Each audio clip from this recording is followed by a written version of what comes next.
one thing I have to say. What's that? I love Basil Hayden. I do. It's what kicked it off for me. But I'm seeing so much bad press about the toasted.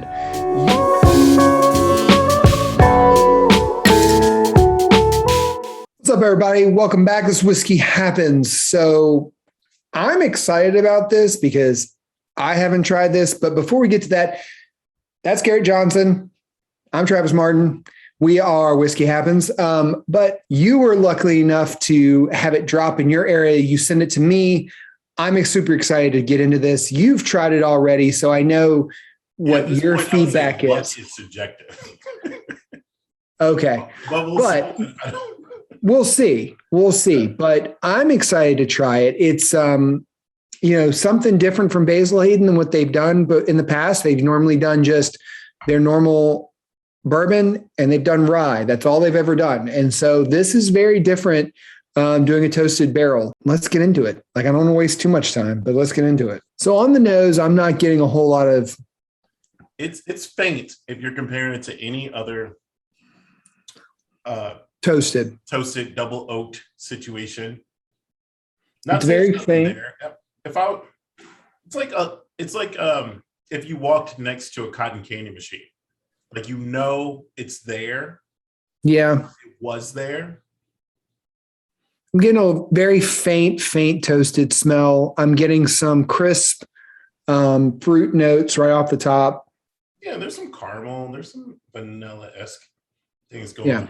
It's not bad on the nose. Let me put it that way. So normally if you were to smell this prior to going into drinking it, if you were at a bar or somewhere else grabbing this, it's not bad on the nose. So you would think this is going to be amazing juice. So, or at least good juice. So and I'll give that to Basil Hayden's is that every expression thus far has been 80 proof.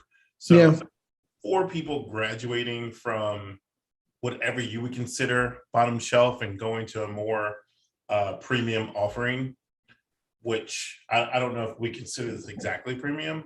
However, you're trying to step up, right? It's a great introductory spirit. You know what? If anyone from Jim Beam was watching, barrel strength. Let's just do it. Let's see what it's like when you first taste it. Going above 80. Yeah. I don't care if barrel strength is 100 proof. Let's just see what it's like. Yeah. So it's way syruppier than I thought it was going to be. I'm surprised. So, okay. So for me, you and I have both had a lot of toasted barrel. We both had a lot of Basil Hayden.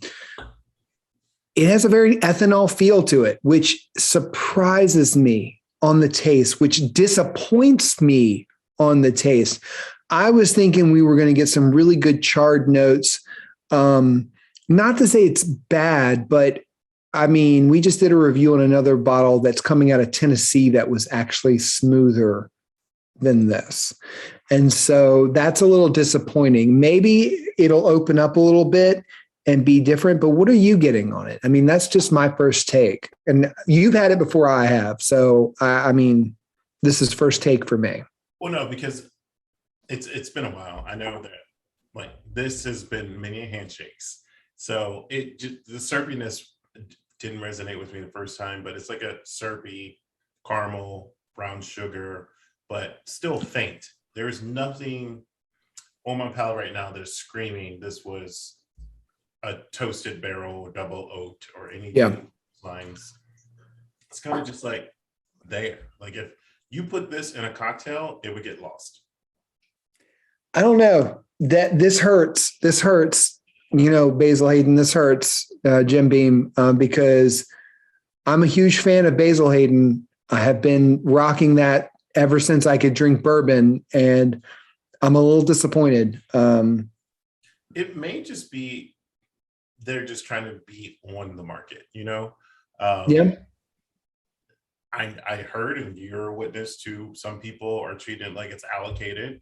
Here on my side, if a store has it, it's just out. It's not an allocated item. It's not one per customer or anything like that. Yeah. All day, every day, $40. You're not missing much. However, if you can't find the Elijah Craig out here, double oaked Woodford seems to be normalizing. About this time last year, I was having a hard time finding it. But if I'm in DC, I'm not walking more than 1 or 2 stores before Woodford double oak. Elijah Craig had to hunt, had to go to a whole another state. Yeah. To get. No, I agree.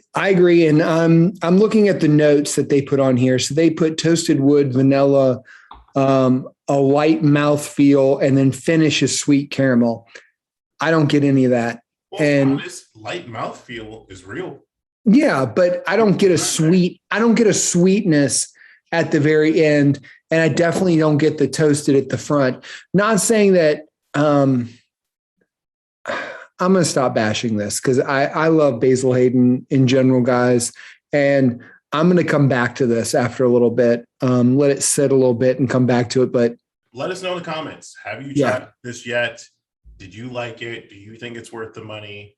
Or are you still looking for a bottle? I will more than happily give out handshakes. Yeah.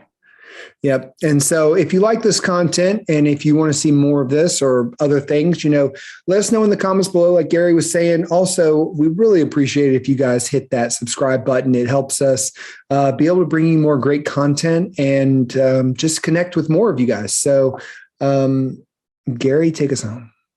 Doesn't matter if you like meat on rocks or on a fucking Coke. Basil toasted happened. Cheers. It happened.